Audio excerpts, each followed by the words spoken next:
Quero agradecer profundamente mais um ano de sucesso dessa nossa festa que nós fazemos com tanta preocupação, com todo carinho para vocês.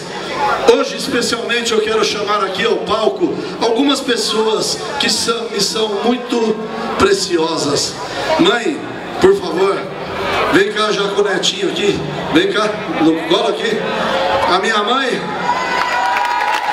e minha netinha. Olha, tudo que eu sou e que essa família é, nós devemos a uma mulher. E essa mulher aqui, né, filho? Então, que essas pessoas que estão nos assistindo agora, porque isso aqui é para deixar gravado para a posteridade, quando eu já tiver morrido, e meu netinho olhar e falar: puta, meu avô era um louco mesmo. Quero chamar minha irmã, na ordem de idade aqui, não te chamando de velha, vem cá, irmã. Totô, meu amor, obrigado. Obrigado pelo carinho. E eu vou explicar depois para vocês por que de tudo isso. E depois vem a minha esposa Mira, vem aqui, genitora dos meus filhos e meus netos. Chamaria aqui.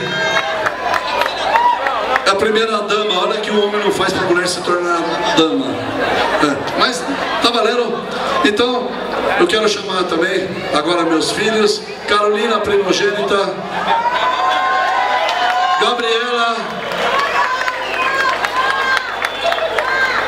seria o Abdo, mas ele não está, então Yasmin, Tayla,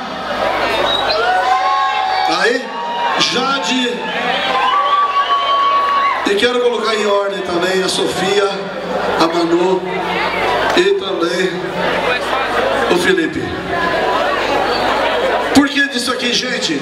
Porque olha, quantos e quantas comemorações que nós passamos juntos, que a minha família se privou de ter a minha pessoa. Por quê? Porque eu estava aqui no motoclube, eu estava aqui junto com essa família que eu escolhi, que não é essa família que eu nasci, mas essa família que eu escolhi, e eles entendem perfeitamente a necessidade que eu tenho em realizar não só coisas que eu amo, mas coisas que a minha mãe pregou, que é o amor incondicional, que é o respeito, que é a ética.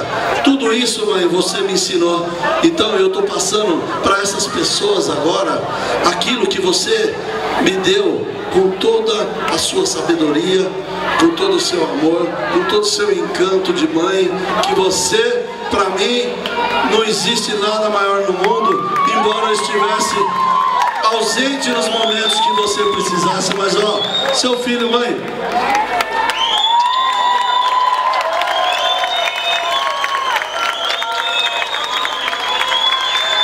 só tenho que agradecer muito essa família maravilhosa, todos vocês, tá?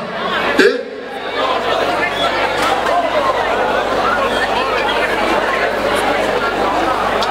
todos aqui têm mãe, têm família. E as mães nossas têm que entender que nós participamos de uma coisa maravilhosa. Uma salva de palmas para nossas mães, para nossos pais falecidos ou vivos. Salva de palmas, obrigado, gente. Quero agradecer demais o carinho, a atenção que vocês têm tido conosco. E nos procure sempre que precisar de qualquer coisa, que jamais o dragão vai virar as costas para o irmão, tá bom? Obrigado, gente. Vamos prosseguir o show. Parabéns a vocês!